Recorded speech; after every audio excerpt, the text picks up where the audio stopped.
Welcome back to Automotive Electronics. Today we've got in front of us a 1994 Ford F150, I believe it is. And I'll get you switched over so you can overhead view. Customer says that the speedometer does not work and the odometer does not light up. I've got it plugged in the back, and I throw power to it, and I'm getting absolutely nothing out of it. So that's where we're at. Time for a little exploration.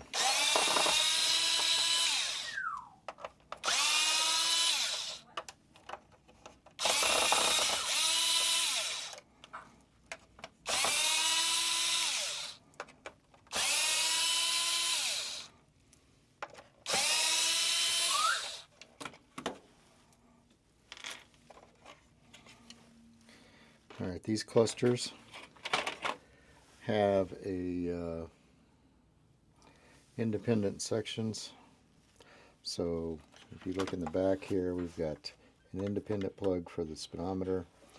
We've got independent plugs for the, on this one would be the coolant temperature and oil pressure.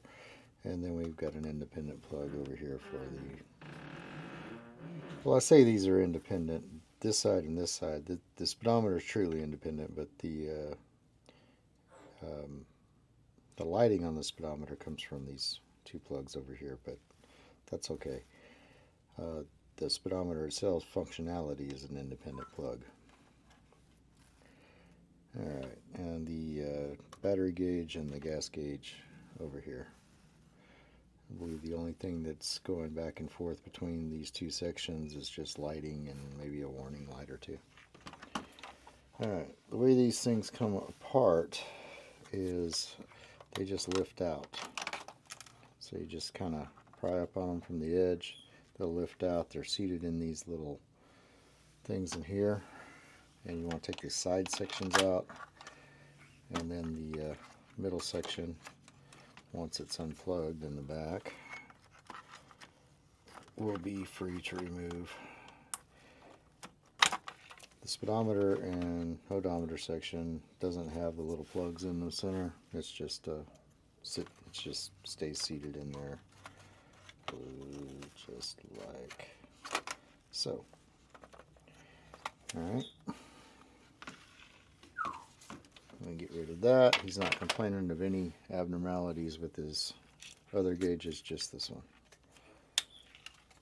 And again, we'll power it up, and we get absolutely nothing out of this cluster, or out of this speedometer head. So we're going to take it over to the other bench, see what we can see.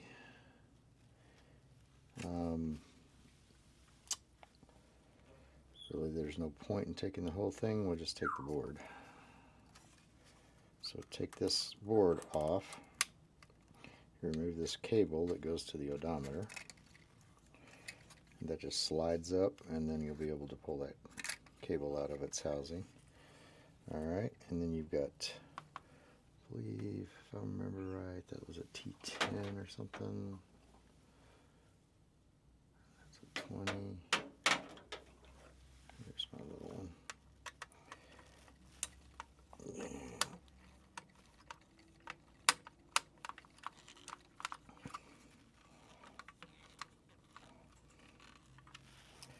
Well, that's T10, and it's not happy. Following around in it. Well, it's definitely not a T15, so maybe my T10 is just worn out. Yeah, the tip of this is just jacked. Need a new one.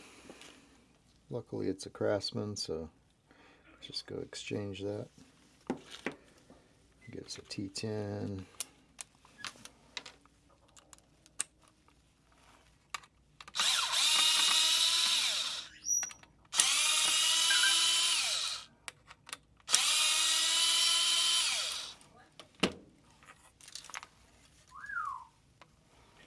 Three screws, and the board is seated on these little pegs here through these holes and those little tension clamps. This is all we're going to need to deal with. everything is on that board. And of course we don't have set up the other bench yet, so let me get that set up. Okay, we're all set up on this other bench, and after cleaning off all the previous repair stuff that's going on here, still cleaning some stuff up. That is just trash sitting around. Oh, get out of there.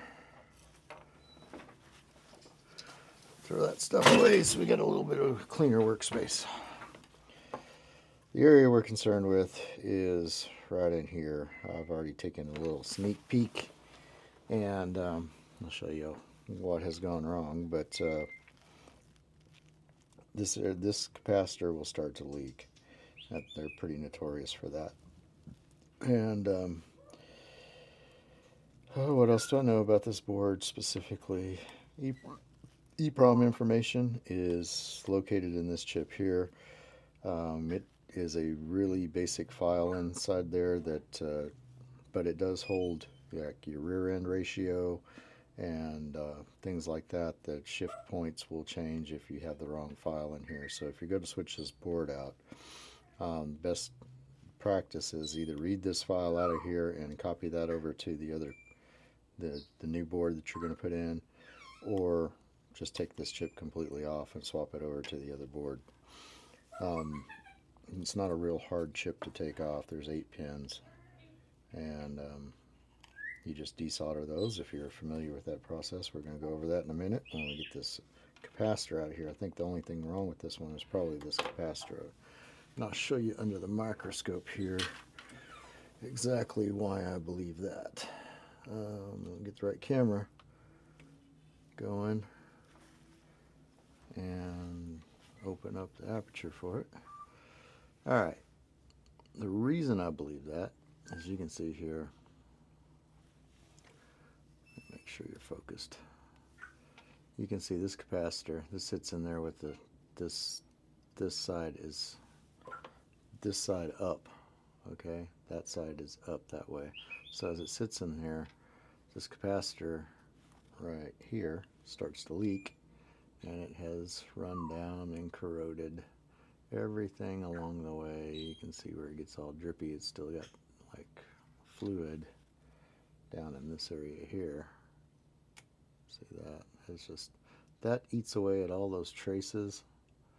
It eats away at everything it comes into contact with. So we're going to go over all these solder points. We're going to clean it up. Change out that capacitor. It's leaked all over here as well. Occasionally we'll have to change this out. Occasionally we'll have to change this varistor out. You can see some cracking going on here around the solder joints. We see a little bit in that area. If we go to the back side of that, let's take a look here. Refocus. Okay. The joints don't look terrible. Don't look great either. But that one looks like it's got a little cracking around it. So I just inspect all this stuff and kind of get a game plan. This is where the plug comes into the board. Don't really see any cracking there.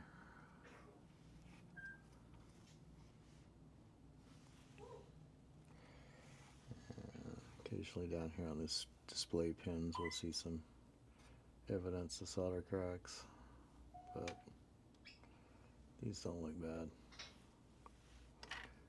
Zoom in a little bit and focus.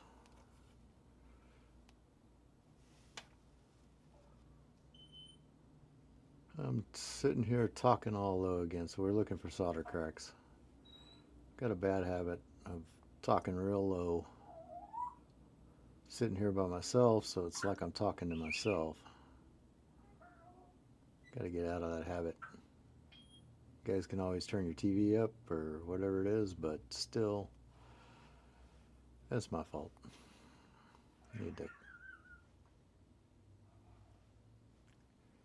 Need to stop that.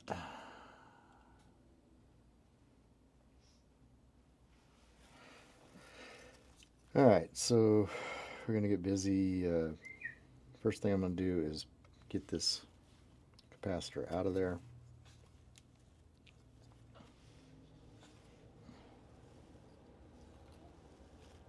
Make sure I've identified the points we're going to be working with. I'm going to try to outline those for y'all so you know where we're working. In this area here. Whoop, that area right there. Marked with a Sharpie. Right there. Okay. It helps, it always helps to use a little flux on anything you're doing with solder. And when you're desoldering bigger components, a little bit bigger tip helps out a little bit too. So I'm going to use my chisel tip. And I'm just going to use a solder sucker to remove as much of the solder as we can.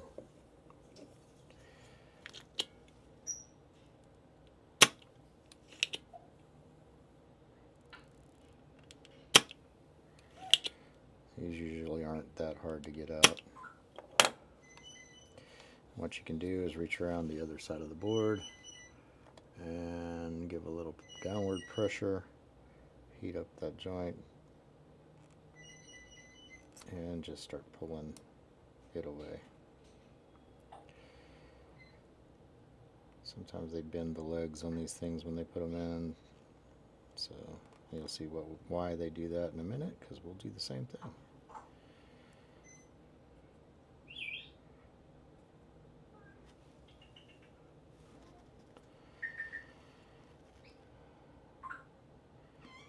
Anyway, you continue this. I'm going to switch to the other camera so I can get out from underneath the microscope. It's a whole hell of a lot easier to work. Alright. What you can do is get yourself some of these suckers. Grab a hold of the cap from the other side. So you can get a little more control over what you're doing. And heat. Just pull it away. You want to make sure these holes are clean. So sometimes the solder sucker works best, sometimes solder wick will work the best. Just kind of gotta play with it until you get the holes nice and clean. Let me show you that under the microscope because that's the important part.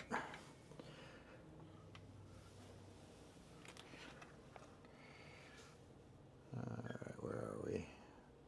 There we go. Nice clean holes. Let's see where they come through on the back side or the front side here. If I can find it.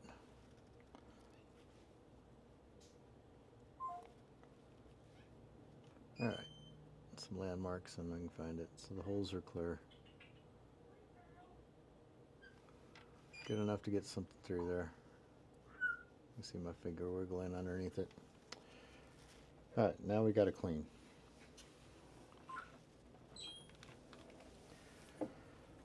Clean this stuff up. Alcohol is your friend. I'm not talking about Jack Daniels. I know it says spick and span on it, but it's actually bottle alcohol. So we're going to just coat this stuff down. And you can take a little stiff bristle brush, get in there and do some cleaning.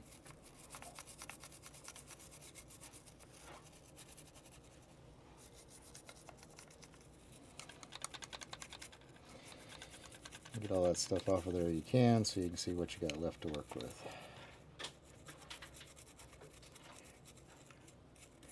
Get all the crusties.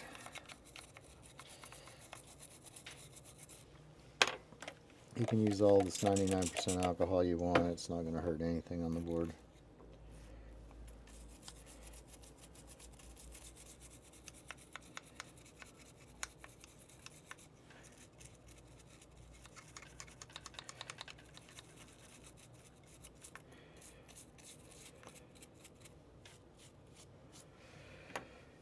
Alright, let's take a look under the microscope again, and back and forth, back and forth. See if we're clean. So you can see where that, let me get a pointer. You can see where that started to eat into the board. That stuff is very, I don't know if it's acidic or caustic or what it is, but it'll eat into stuff. It doesn't look like it's really damaged things extensively, but sure didn't do it any favors. You can see we've cleaned up around these resistors here. Looks like we got all that. And that thing was just almost black. Still doesn't look great. Then again, we got a lot of glare going on from the alcohol still on there. That cleaned up pretty nicely. Hopefully we'll be able to just get away with doing the old capacitor swap out. Okay, got our new capacitor. These capacitors are, their polarity is marked on them, and on here, the side with the stripe is always the negative side. And in here you can see that there's a positive and a negative. Let's see if we get that up there.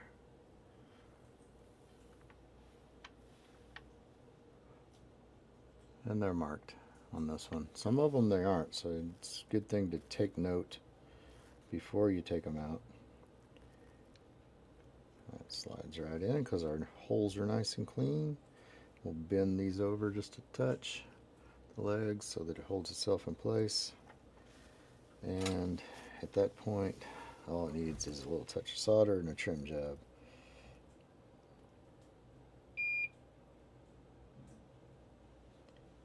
Come on, get hot.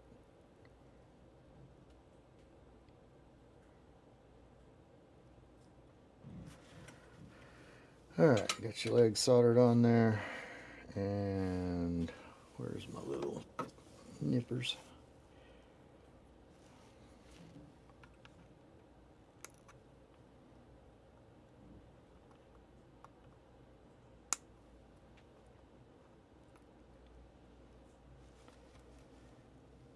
And I'll move over to the other bench.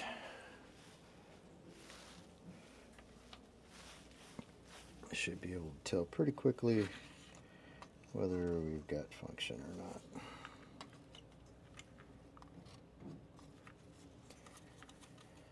These other two capacitors over here, they will occasionally go bad.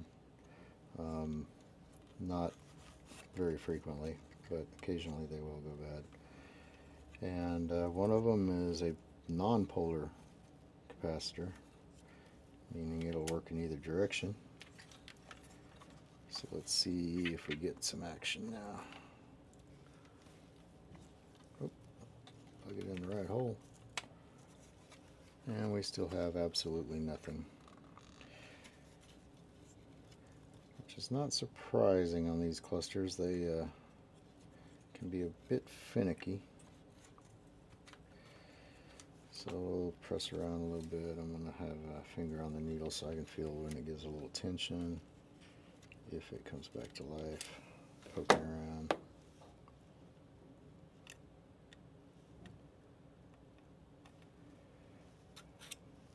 Yeah.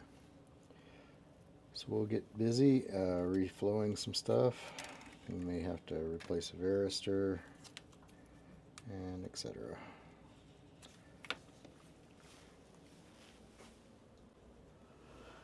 So, upon further examination, looks like we still got a lot of crusties down in here. Not sure if this is all salvageable or not. It looks like that trace is lifting away and possibly even broken. So, we're going to have to get this off the board and do a lot of cleaning and inspecting. We'll probably take the capacitor back off and figure out what we got going on there.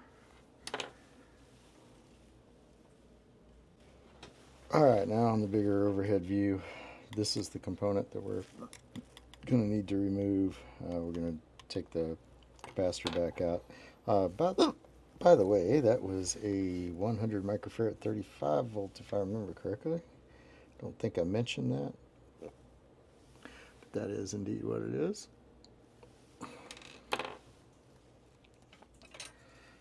So the same process with getting the new one off as it was getting the old one off. When you're older than 40, first order of business is these. Always good to see what the heck you're doing.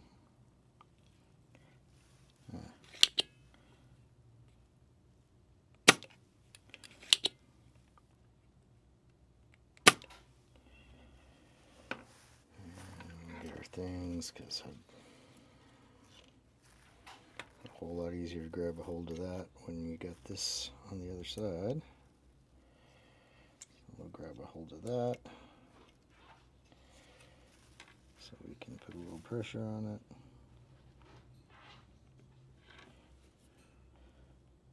it. It's really hard to get the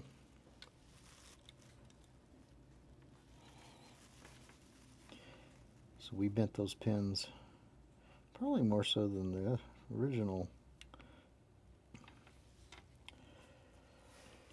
So we're going to have to bend them back to get them straightened up to go through the hole.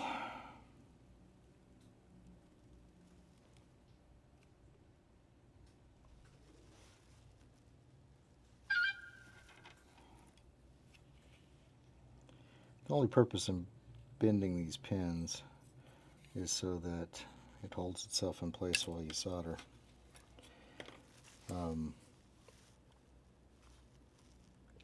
You can just leave them sticking straight through. You'll be happy you did if you have to take it back out.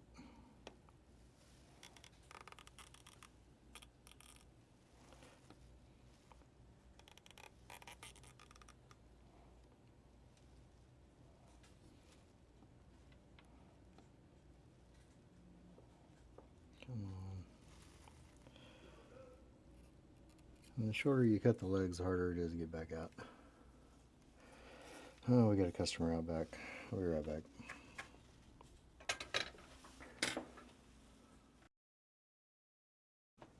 Okay, so I forgot to hit record. I already got the capacitor out. These are going to require a lot of heat because it's on a heat sink back here, and that's kind of a bitch to get apart. So we're going to utilize the flux.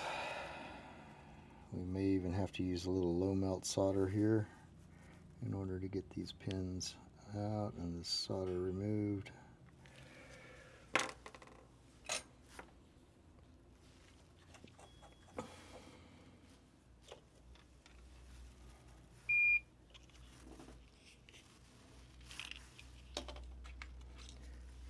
Get a little bit thicker solder braid, or wick rather.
It gets very hot, so you have to extend it out of its little holder. Got to be quick.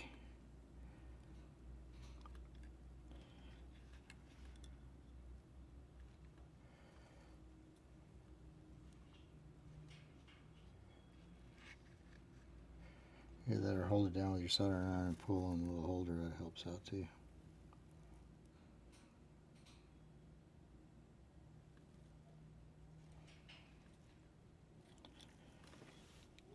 These large pins that are on the heat sink, they always give you trouble. So you want to get as much as you can, like that. Whoa, that heat sink is doing its job. That sucker's warm. Hope y'all got a kick out of that. Alright.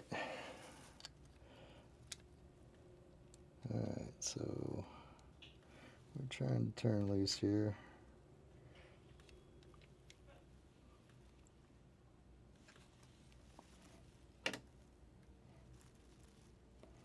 And just kind of carefully coax it out of there.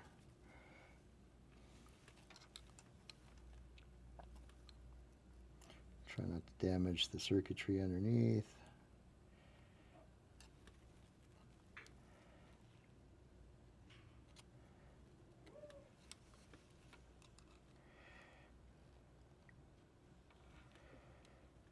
So it never comes out real easy.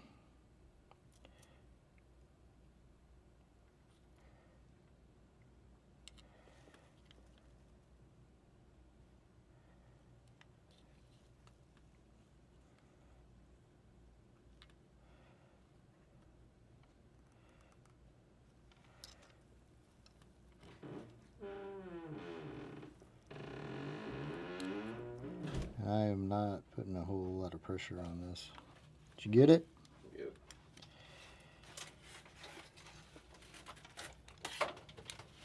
Just kind of working it back and forth a little bit.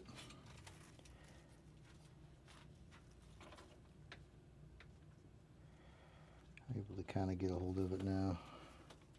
We're going to have to put a little more heat on the back side. It feels like one of those pins is still holding it.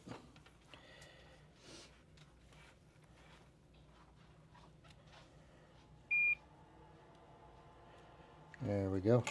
She's off.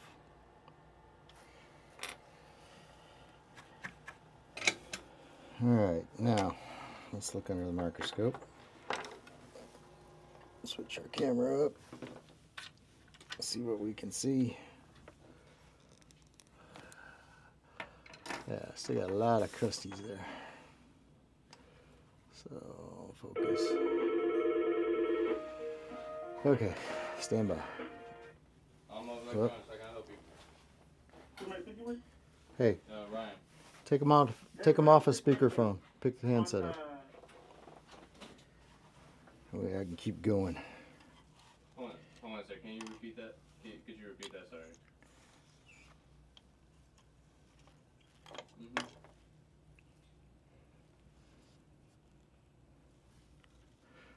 Alright, the goal here is to get this all cleaned up. So we're gonna.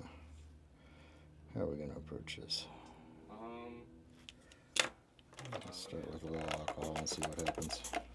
You said, is it having a problem with anything?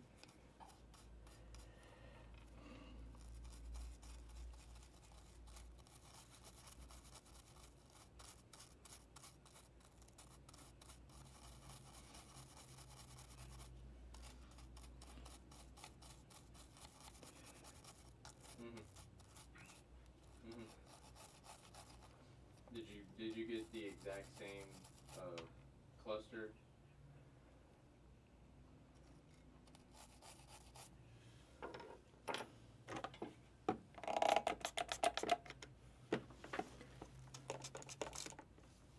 Okay. And which car was it again? 2018 Mazda. Okay. Give me one sec. Can we reprogram a 2018 Mazda CX-5? He swapped clusters. Yeah, well, he said his car got jacked, or broken into and somebody Stole fucked his up his instrument. cluster and all that. Don't say that. I'm recording. No, sorry. Jacked up his cluster. He said somebody stabbed his cluster. Stabbed it. Yeah, I guess. He said still it has got the all- cluster? Yeah, I think so. It got all burnt up. He said it got all burnt up since they messed with it. Okay, tell him to bring me the old cluster and the new cluster, and I'll see what I can do. I won't really know absolutely until it gets here, but that's kind of where You we're there, at. sir? Do you still have the old cluster?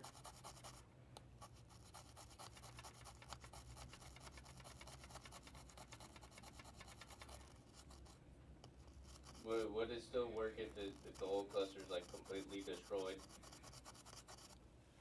I need the old cluster to get the information out of the old Yeah. cluster for the new cluster. Okay. And it's probably not completely destroyed. Even if it's pretty burned up, the EEPROM should be okay. Okay. He said bring the new and old cluster, and we can get it.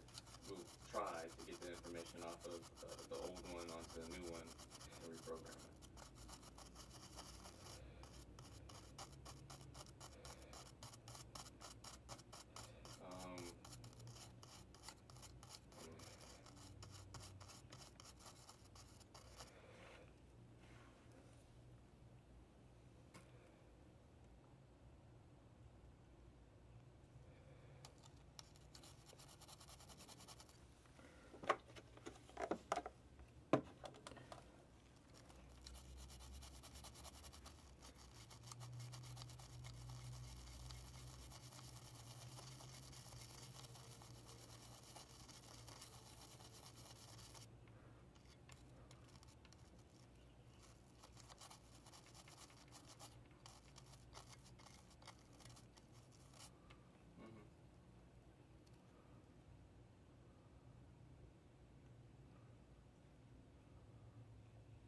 Could we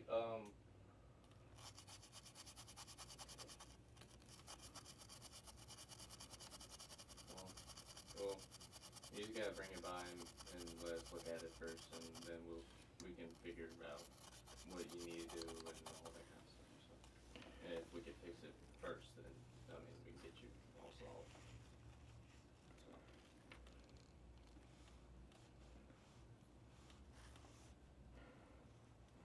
Let's get over there.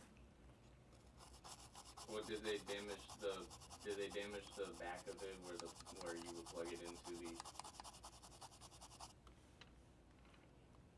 Did it damage any of the prongs on the back of it where you actually plug the cluster into the car?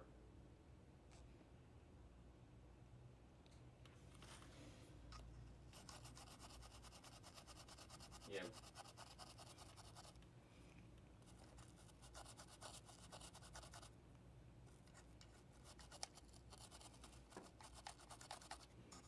Well, my boss says he could still maybe get it off of there, so.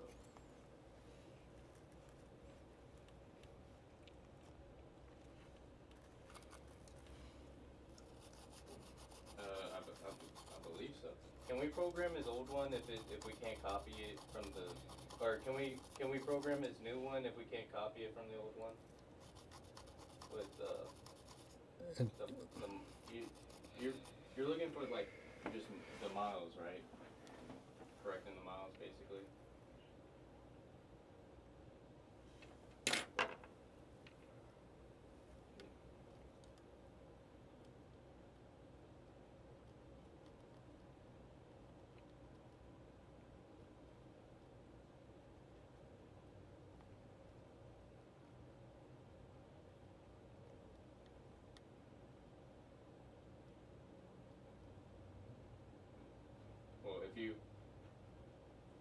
Well, we can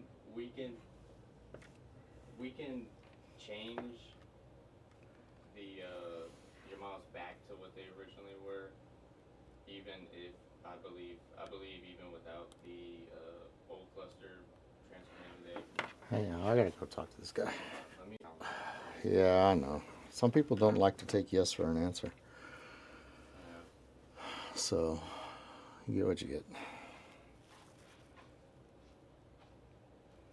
Anyway, alright, we're a lot better than when we started here. We got all of our holes clear, looks like, well, maybe not.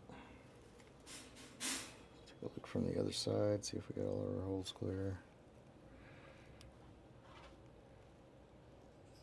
Yeah, those look pretty good. Getting a lot of goop off of there.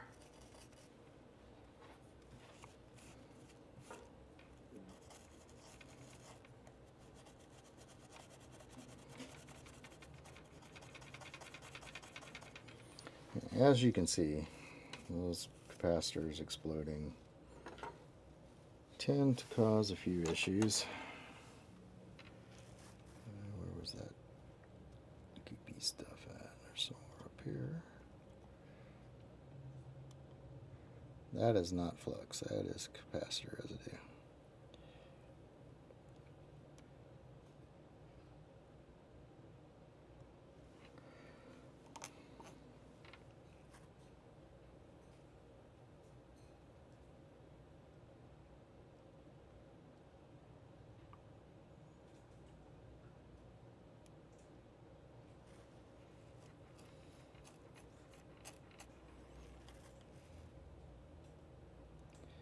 Gotta get the goo gone.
These are our capacitor holes.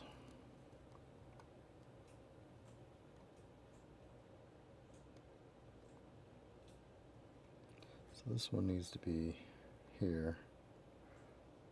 This one's the ground plane over here, so we're still good if we got plenty to solder to there. Just making sure we got all the funk off of this thing.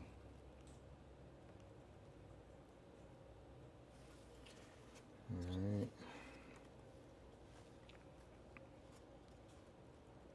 Switching to the other side of the board here. Still got a lot of solder in there we need to get out. This looks like it is still maintaining its, see how that conformal coating just comes right off?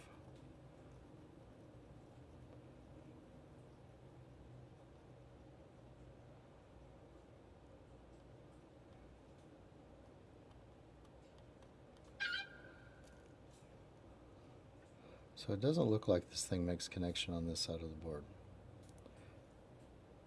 other than here. This one looks clean. There could have been a trace right there. Not positive. I'd have to get a good board and compare it.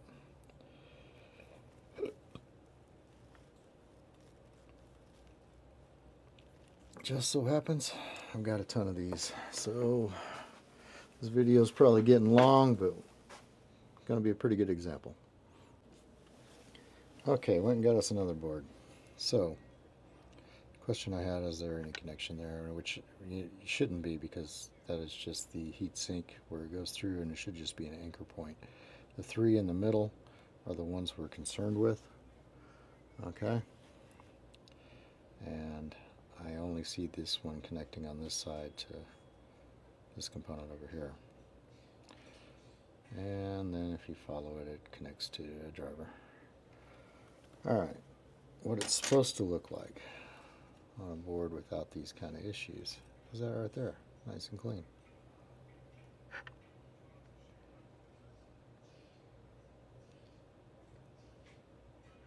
Now we can't see behind there because it's still in place, but that one heatsink, that one trace goes to that middle pin. See how it's coming through there? If you follow that middle pin, it comes through. Doesn't look like we got any connection on the outer pins. So 2 outer pins. Here is, we can see where the traces go up and over, and it also connects to this driver here on the far side of the board, way over here on the other side of the board.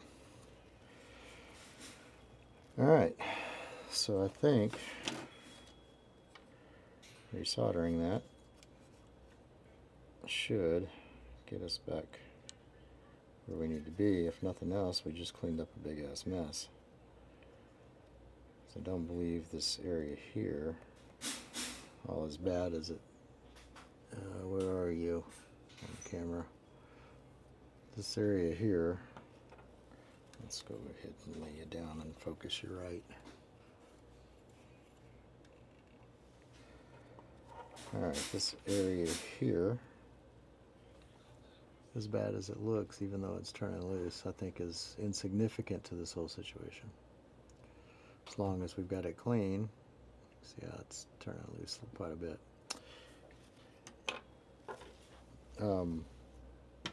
Nonetheless, okay, so what I'm getting at is those are just anchor points. Shouldn't make any difference in the big scope of things, and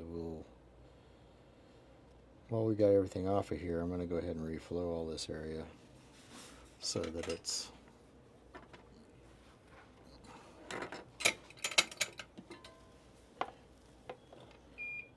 good and done. Okay, get some solder.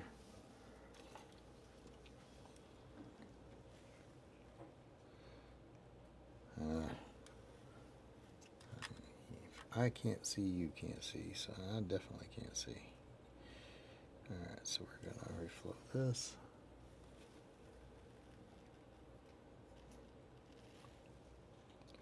Because these solder points were soaked in that capacitor leakage.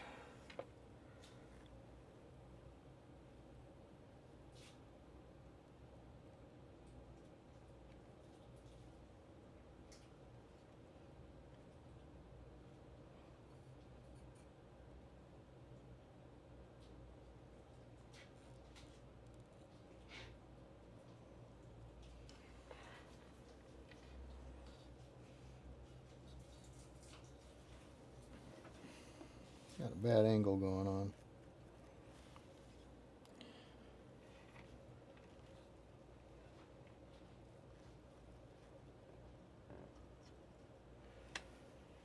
Man, having trouble getting my soldering iron down in the crack.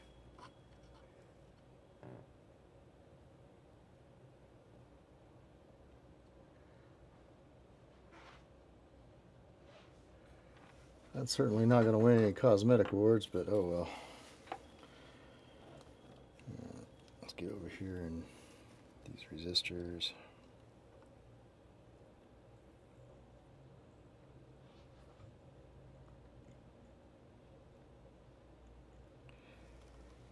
My depth perception is all off in the microscope.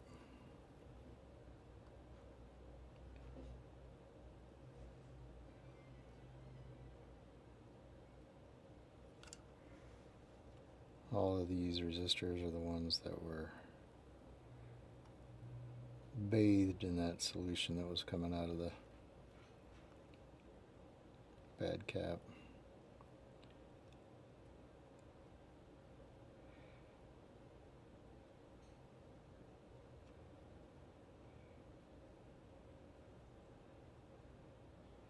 These are little SMD capacitors that also had plenty of that stuff all over them.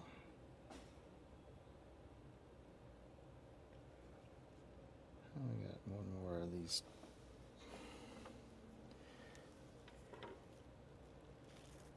tiny little boogers to go. You can tell the difference in soldering this one and soldering the one that was more heavily coated in that stuff.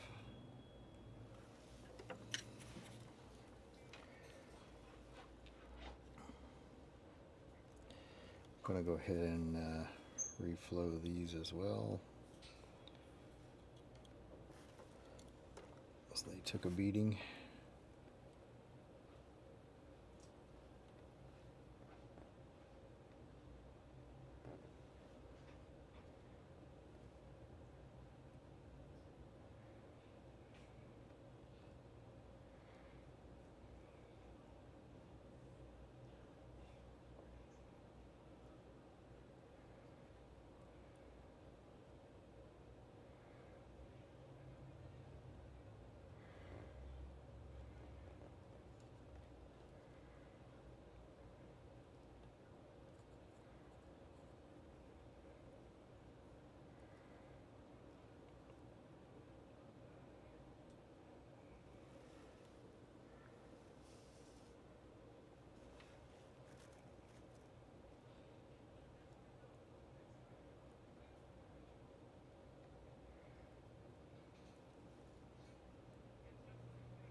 Where do we go?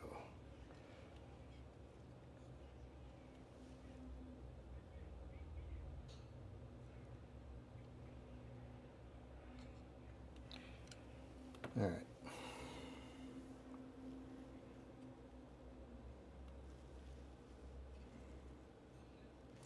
I think we're about ready to give this another shot. Get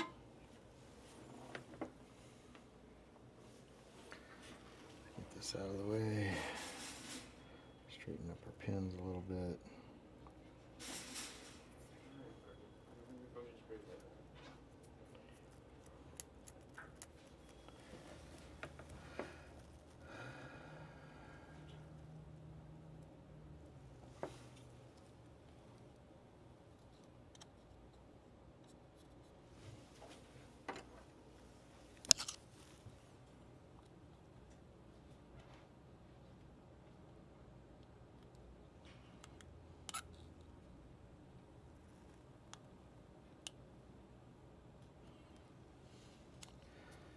That's seated back in there.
Clean those legs a little bit, so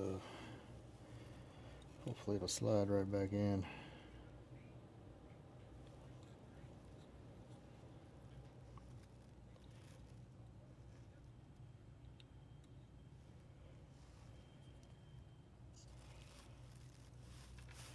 And of course it's not wanting to slide right back in.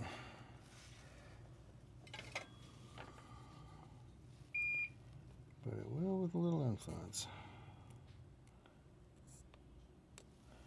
Alright, here we go there.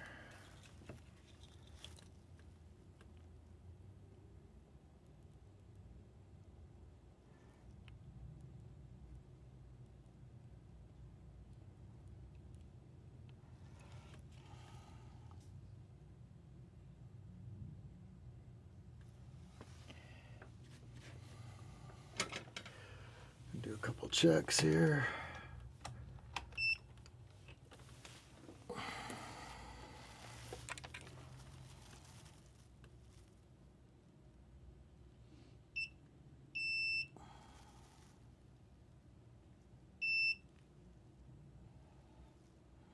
Okay.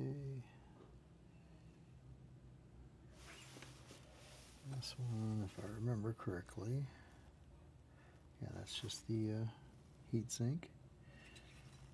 And we should have continuity from here to here, continuity from here, follow this to here,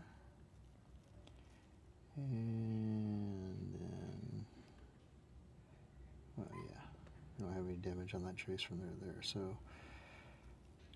and then here to here we got good continuity.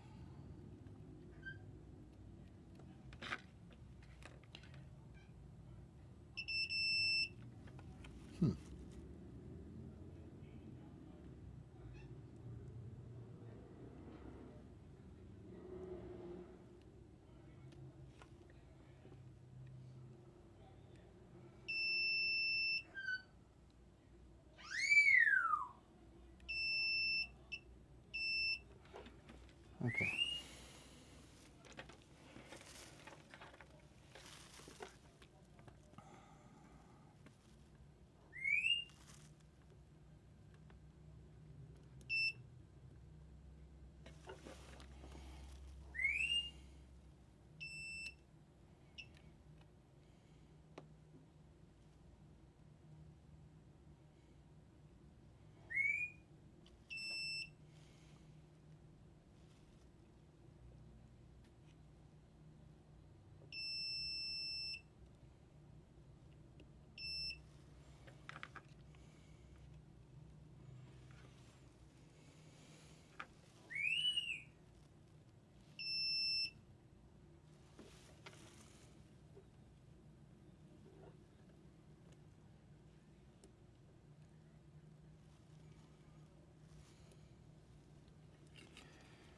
We don't have the exact same circuitry on this one. Pretty dang close, but we don't have that little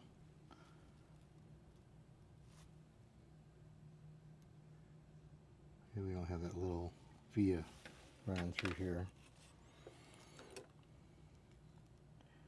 It sheds over to here.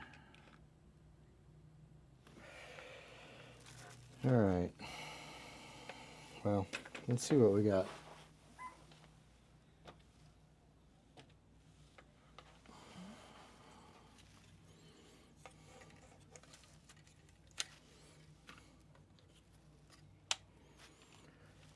We got an absolute 0. So we still have nothing. So that was a whole lot of work for just a little bit of nothing.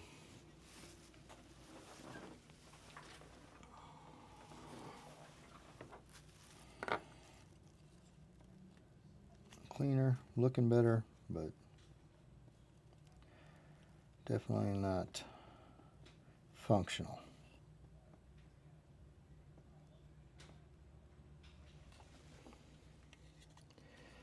So we could very well have one of these caps bad. We probably need to go over the rest of this board, just reflow.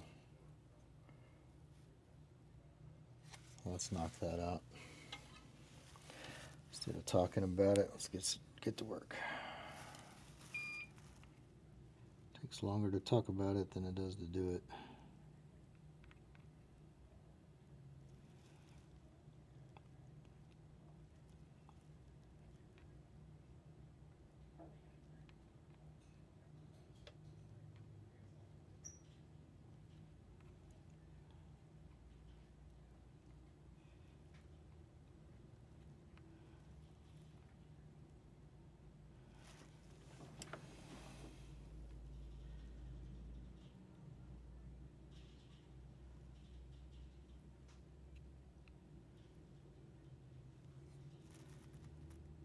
Get all that.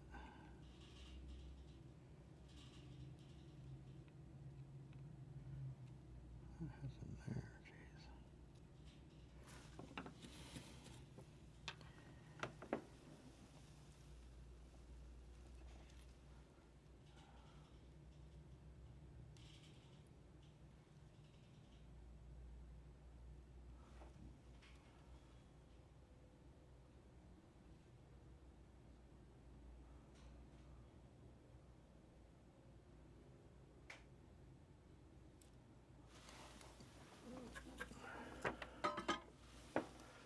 Alright, I'm going to have to figure some stuff out.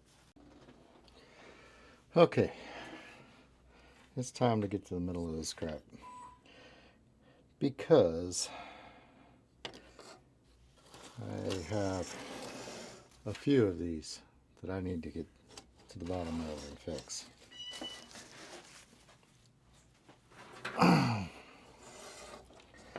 So we're going to sit here and test and test and test until we figure out what the hell is going on with these things. Alright.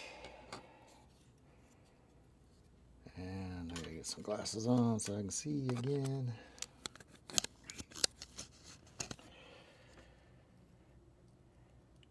Alright.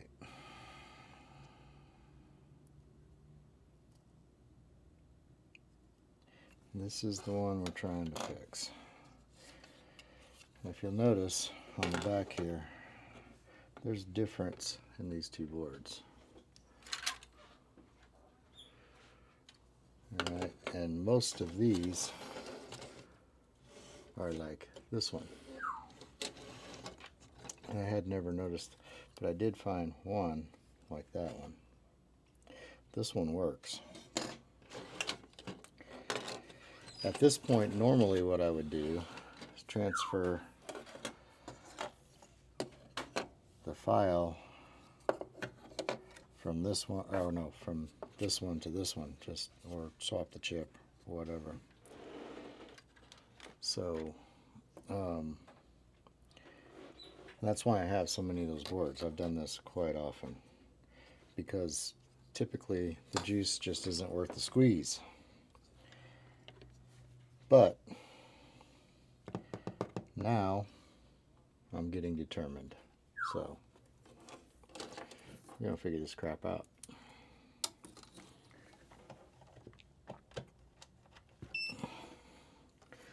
And what I'm gonna do here is I'm gonna get the other board that is identical to this board, and we're gonna start doing some testing and see if we can figure out what the hell's what with this stuff. So on the back side,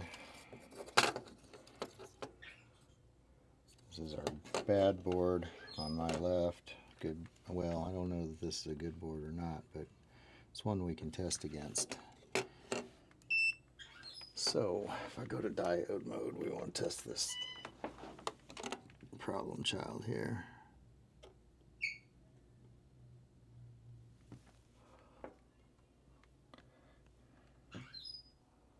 We're open completely on all these connectors. You don't want to see all this. I'll just get back to you when I know something. Alright, so I did get to the bottom of it, unfortunately off camera.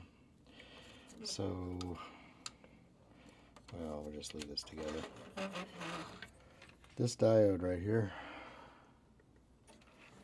Let me get up here and show you a little closer. Whoa, whoa, whoa. I'm trying to watch it in the camera while I'm doing that one right there. That sucker was bad. So when I went to test it, I had thought I had tested this already and it was good, but apparently not. Don't know if I'll be able to get my leads on it and show y'all, but here's the one that came off of it. And diode mode here.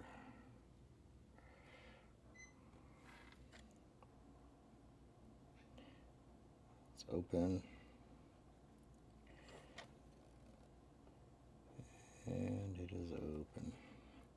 And I swore I got a reading when I was on it before, but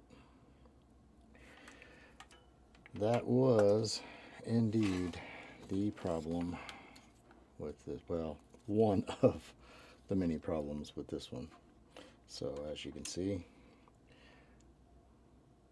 we've got a good cluster, or a good instrument now. So what I want to do from this point is I'm going to take this back apart.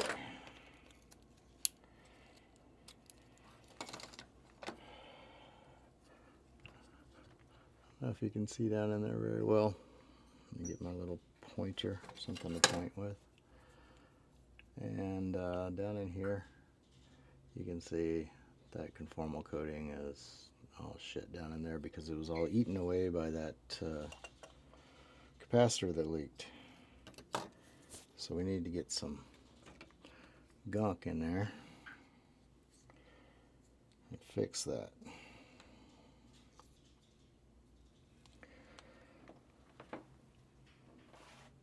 Let me see. I guess we can just squirt some of this out on here and get it in there.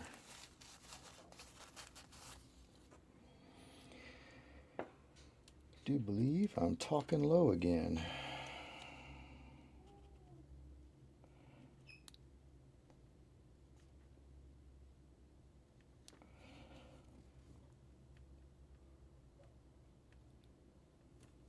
Alright, so we had some of that extruded out of the syringe. I don't know why people put these syringes together and not give you a plunger on the end. That is the stupidest thing in history. Maybe it's just me being a paramedic, but don't you need a way of getting it out of the damn syringe? We're going to get some of this in there so we can coat these connections just in case the capacitor ever blows up again. We don't want all these things just sitting there raw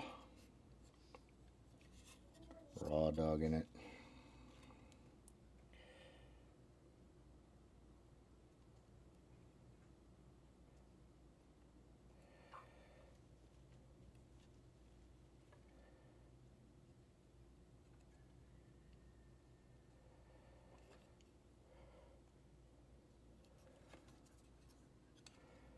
Try to get all that done without having to take the transistor off.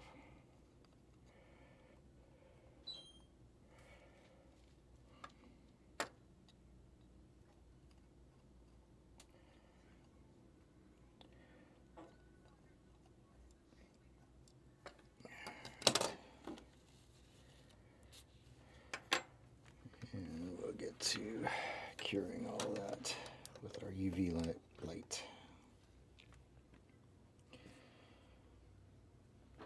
Should take us a little bit. I'll get back to you when we're done. Okay, that was like watching paint dry. Conformal coating dry. Whatever it is. Let's get you back over here. Time to go back together. Be done with this puppy.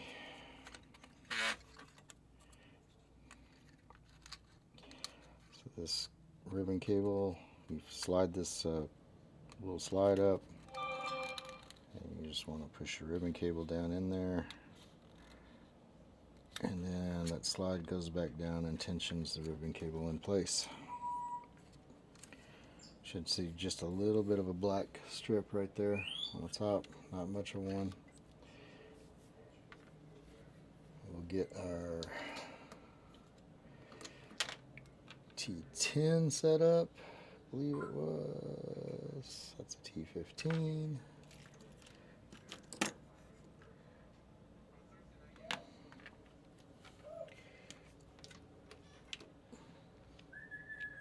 Ah, there's my T10.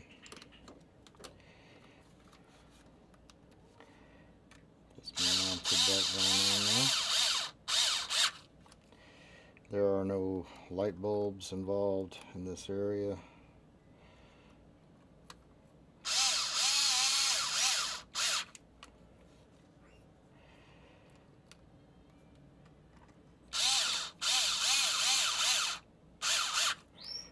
Boards back together, everything's good.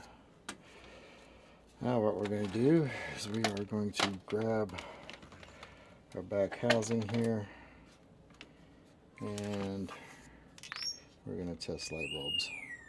Make sure we got everything. Ryan, can you come watch these for me while I power them up? Make sure I get a good bulb. Just hold the housing. And I'm going to be probing the positive and negative on both of these. Look over there and tell me whether I got a bulb. No. Nothing? Okay, how about this one? No. Yeah. Yeah. Yeah. Yeah. Yep. Yep. Oh, 4. Okay, that's the 4 interior. There's a bulbs. 5th one at the bottom. Oh yeah. So That one works, yeah. that works as well. Check that one. Check that one. Check that Yep. one. Yep. That one. That Yep. one. This one. Yep. So the only thing we got out is this one up here, which appears to be bad.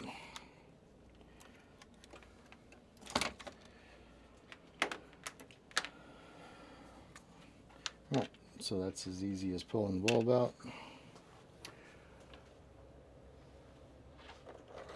Going over to our stash of bulbs.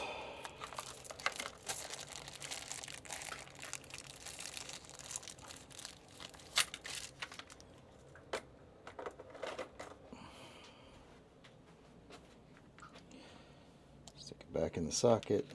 You can test it outside the circuit and we get a good bulb there. So over here, put that back. All right. Now you want to go back and reverse order here, so you want to put the speedometer in first. And you come back in with your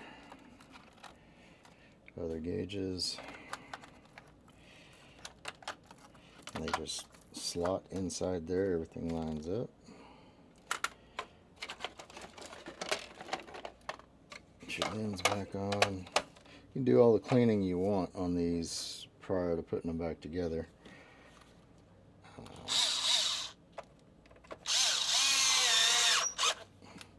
I tend to leave the interior of the lens alone because it's kind of weird how even after you clean it, you'll have streaks and they're very difficult to get rid of.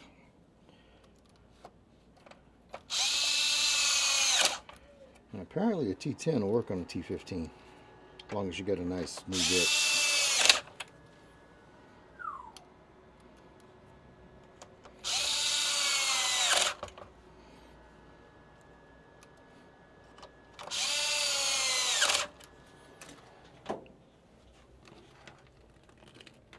Get our power plug here. last test run. And yes, got it all good.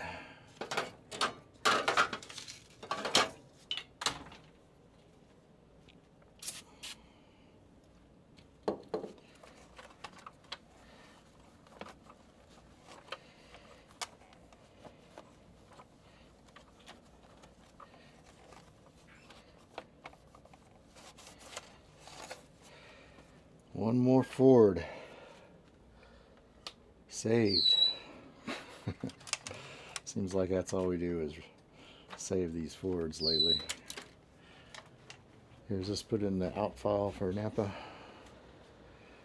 And switch Napa over to the done column. Well, thank you guys for watching. And as always, like, subscribe, do your thing. I'll keep doing my thing. Appreciate y'all.